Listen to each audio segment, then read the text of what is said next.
Mga amiga, atin itong idagdag ang iba pa mga plastic flower na ito para ito ay maganda talaga para maging ano siya tingnan, ayan.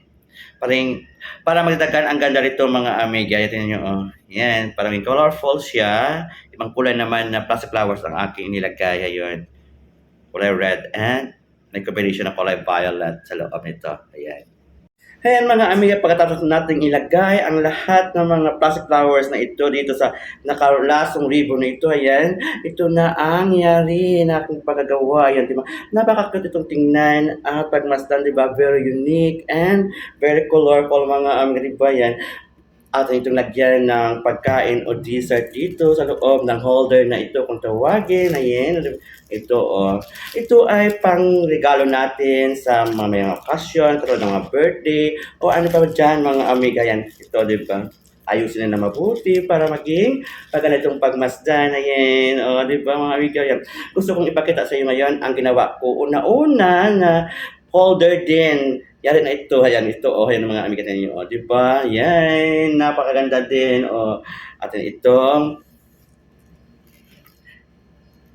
ayan, atin itong ano, ipantay, oh, di ba? Ang ganda talaga mga amiga, yan. Kung mayroon kang talent nito, gawin mo mga amiga dahil ito ay nakakatulong sa iyo. Magkaroon ka nito ng source of income mga amiga. Sina pala mga amiga, itong holder na ito ay gawa sa native product galing ng Barrio and Bori mga amiga yan. Ito kanina ay magkaiwalay lang, akin itong dinikit at tinagyan ng ribbon na colorful din, blue and gold. O, di ba mga amiga? Alam niyo mga amiga, mga itong gawain na pwedeng makatulong sa iyo sa iyong pamumuhay. Yan. Kasi ito, o, pwede itong pangregalo na sa ating mga kakilala o friends or family. Yan, di ba? Maganda talaga. Yan.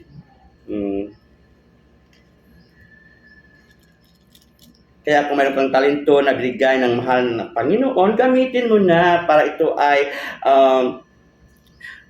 ay magamit mo na rin sa iyong sarili. Ayan, di ba? Pwede itong pang-display sa bahay o sa ilagay sa center table, mga amiga, di ba? Napaganda at very unique ang aking ginawa. Beautiful and very ano talaga sa tingnan, ang tawag dyan, attractive, o, di ba? Yan. Kahit ano po pwede mga pagkain ito ilagay, pwede lagyan ng flour, ayun, pwede lagyan, kahit ano dito, pwede natin malagay dito mga school supply, ayan, kahit ano lang, kasi ito tawag nating holder o basket, ayun. Napakaganda diba mga amiga, unique, and very creative ang ating ginawa. Yan. Sa ngayon, ako ay laging magpasalamat sa inyo sa panonood ng aking videos na lagi kong ina-upload. Sana ay meron kayong natutunan o nakukuha ang mga aral na pwede niyong i-apply sa inyong sarili. Sa ngayon, bye-bye muna. See you again. Love you all.